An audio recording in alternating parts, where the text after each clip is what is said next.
Assalamualaikum warahmatullahi wabarakatuh. Selamat pagi, siang, sore, dan malam semuanya. Sebelum itu, izinkan saya memperkenalkan diri terlebih dahulu. Nama saya Aulia Humaira Febrianti dengan NIM B1A123119 dari Program Studi Ilmu Hukum Fakultas Hukum Universitas Jambi. Kali ini, saya akan menjelaskan mengenai materi hukum perdagangan internasional yang dimulai dari definisi secara umum dari hukum perdagangan internasional, definisi menurut para ahli mengenai hukum perdagangan internasional, dan tujuan dari hukum perdagangan internasional itu sendiri. Hope you enjoy on this video. Perdagangan internasional adalah perdagangan yang dilakukan antar negara atau pemerintah negara dengan negara lain yang menjalani suatu hubungan perdagangan yang sesuai kesepakatan antar kedua belah pihak yang melakukan perdagangan internasional tersebut. Perdagangan internasional adalah perdagangan yang dilakukan oleh penduduk suatu negara dengan penduduk negara lain atas dasar kesepakatan bersama.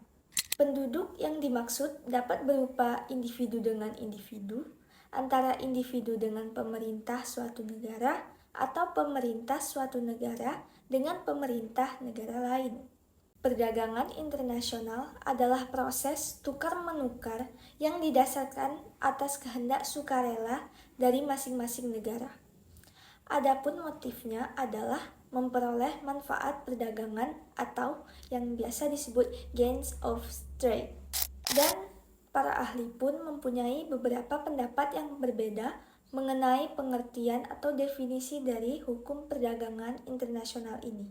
Definisi menurut Clive M. Smithoff, the body of rules governing commercial relationship of a private law nature involving different nations. Hukum perdagangan internasional adalah sekumpulan aturan yang mengatur hubungan-hubungan komersial yang sifatnya perdata. Aturan-aturan hukum tersebut mengatur transaksi-transaksi yang berbeda negara. Definisi ini menunjukkan dengan jelas bahwa aturan-aturan tersebut bersifat komersial. Dalam definisinya, Clive M. Smithoff menegaskan bahwa ruang lingkup bidang hukum ini tidak termasuk hubungan-hubungan komersial internasional dengan ciri hukum publik. Termasuk dalam bidang hukum publik ini, yakni aturan-aturan yang mengatur tingkah laku atau perilaku negara-negara dalam mengatur perilaku perdagangan yang mempengaruhi wilayahnya. Lalu, yang kedua, ada definisi menurut M. Rafiqul Islam. A wide-ranging exchange of goods and services between individual business persons, trading bodies, and states. Dalam upayanya memberi batasan atau definisi hukum perdagangan internasional, M. Rafiqul Islam menekankan keterkaitan erat antara perdagangan internasional dan hubungan keuangan. Adanya keterkaitan erat antara perdagangan internasional dan hubungan keuangan, beliau mendefinisikan hukum perdagangan dan keuangan sebagai suatu kumpulan aturan, prinsip, norma, dan praktik yang menciptakan suatu pengaturan untuk transaksi-transaksi perdagangan internasional dan sistem pembayarannya yang memiliki dampak terhadap perilaku komersial lembaga-lembaga perdagangan. Lalu yang ketiga ada definisi menurut Hercules Poisson. Poisson, sarjana Afrika Selatan, tidak memberi definisi secara tegas. Beliau menyadari bahwa ilmu hukum sangatlah kompleks. Oleh karena itu, upaya untuk membuat definisi bidang hukum, termasuk hukum perdagangan internasional, sangatlah sulit dan jarang tepat. Oleh karena itu, dalam upayanya memberi definisi tersebut, Hercules Poisson hanya mengungkapkan unsur-unsur dari definisi hukum perdagangan internasional. Unsur-unsur tersebut antara lain, international trade law may also regarded as a specialized branch of international law. International trade law can be described as those rules of international law which are applicable to trade in goods, services, and the protection of intellectual property, and extraterritorial legislation. Yang pertama, hukum perdagangan internasional juga dapat dianggap sebagai cabang khusus hukum internasional. Yang kedua, hukum perdagangan internasional dapat digambarkan sebagai aturan hukum internasional yang berlaku untuk perdagangan barang, jasa, dan perlindungan kekayaan intelektual. Dan yang ketiga, bisa berlaku beberapa hukum nasional dari para pihak yang sifatnya peraturan-peraturan yang melindungi warga negaranya, atau dapat disebut extraterritorial legislation. Jadi, perdagangan merupakan kegiatan ekonomi yang sangat penting saat ini, maka tidak ada negara-negara di dunia yang tidak terlibat di dalam perdagangan, baik perdagangan antar regional, antar kawasan, ataupun antar negara. Ada berbagai motif atau alasan mengapa negara atau subjek hukum melakukan transaksi dagang internasional. Fakta yang sekarang ini terjadi adalah perdagangan internasional sudah menjadi tulang punggung bagi negara untuk menjadi makmur, sejahtera, dan kuat. Hal ini sudah banyak terbukti dalam sejarah perkembangan dunia. Dalam kegiatan perdagangan internasional dikenal istilah kontrak dagang. Pembuatan kontrak dagang internasional ini didasarkan pada asas-asas hukum. Dengan demikian, maka kegiatan ekspor dan impor suatu negara bisa berjalan dengan tertib tanpa ada pihak yang dirugikan. Aturan pembuatan kontrak dagang ini juga ada dalam hukum dagang internasional.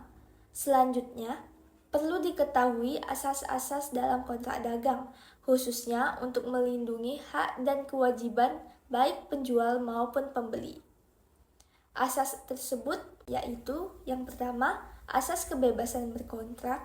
Yang kedua, pengakuan atas kebiasaan serta praktik perdagangan antara negara atau perdagangan internasional. Ketiga, asas iktikat baik serta transaksi yang jujur. 4. Asas bisa dibatalkannya kontrak saat terjadi kesenjangan yang lebar antara hak serta kewajiban pihak-pihak yang ada dalam kontrak. Setiap hukum atau aturan dibuat untuk tujuan tertentu, bukan? Begitu pula dengan hukum perdagangan internasional. Tujuan hukum perdagangan internasional tersebut antara lain yang pertama, impuls global economic welfare atau meningkatkan kesejahteraan ekonomi global. Salah satu tujuan utama hukum perdagangan internasional adalah menciptakan sistem perdagangan yang adil dan berkelanjutan guna meningkatkan kesejahteraan ekonomi global. Dengan adanya regulasi jelas, negara-negara dapat melakukan perdagangan dengan lebih efisien, meningkatkan produktivitas, serta mendorong pertumbuhan ekonomi. Perdagangan internasional yang lancar dapat memperluas akses pasar bagi pelaku usaha, menciptakan lapangan kerja, dan meningkatkan standar hidup masyarakat di berbagai negara. Yang kedua, create legal certainty in international trade transactions, atau membuat kepastian hukum dalam transaksi perdagangan internasional. Dalam perdagangan internasional, kepastian hukum sangatlah penting untuk menciptakan lingkungan bisnis yang stabil dan dapat diandalkan. Hukum perdagangan internasional menetapkan aturan yang jelas terkait hak dan kewajiban para pelaku usaha, termasuk aspek kontraktual, standar kualitas produk, sistem pembayaran, serta prosedur penyelesaian sengketa. Dengan adanya kepastian hukum, pelaku bisnis dapat mengurangi risiko dalam transaksi lintas negara dan meningkatkan kepercayaan dalam hubungan dagang antar negara.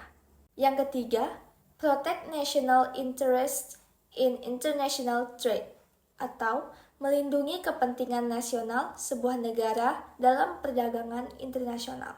Setiap negara memiliki kepentingan nasional yang harus dilindungi dalam perdagangan internasional, baik dari segi ekonomi, sosial, maupun politik. Hukum perdagangan internasional memberikan ruang bagi negara untuk menerapkan kebijakan proteksi dalam kondisi tertentu, misalnya melalui tarif impor, subsidi, atau regulasi khusus untuk melindungi industri dalam negeri dari persaingan tidak sehat.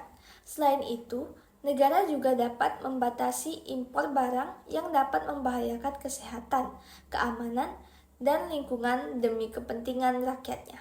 Yang keempat, reduce trade barriers and promote market liberalization, atau mengurangi hambatan atau gangguan perdagangan dan mempromosikan liberalisasi pasar. Hukum perdagangan internasional bertujuan untuk menciptakan sistem perdagangan yang lebih terbuka dan bebas dengan mengurangi berbagai hambatan perdagangan, seperti tarif tinggi, kuota impor, dan kebijakan proteksionisme yang berlebihan. Dengan adanya liberalisasi pasar, negara-negara dapat mengakses pasar yang lebih luas, meningkatkan daya saing produk, serta mempercepat pertumbuhan ekonomi.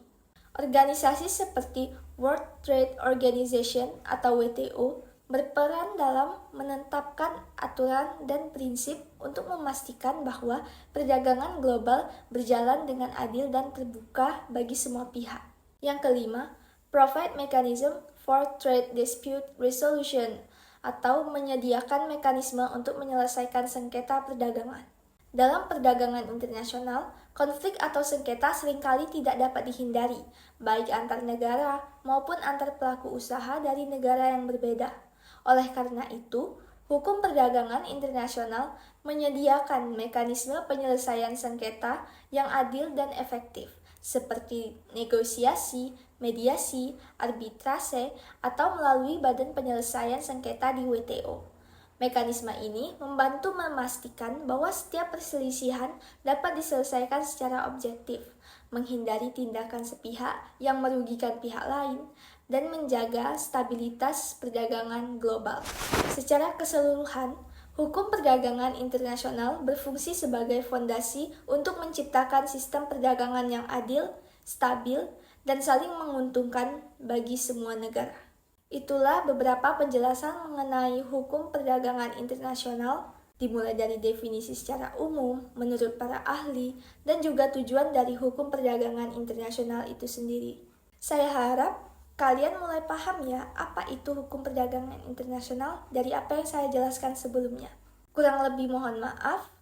Wassalamualaikum warahmatullahi wabarakatuh.